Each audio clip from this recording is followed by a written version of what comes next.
সারাদিন ভালো লাগে নানা ছবি আঁকতে, খাতায় পাতায় চায় মন খানা রাখতে।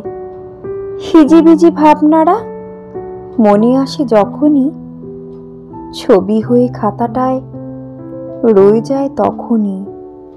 হাতি ঘোড়া গাছ পাখি আঁকি আমি কত কি। কেন আঁকি এইসব আমি জানি অত কি। এইসব আঁকি তবু মন ভরে যায় না, আসলে এ খাতা ছেড়ে মন যেতে চায় না।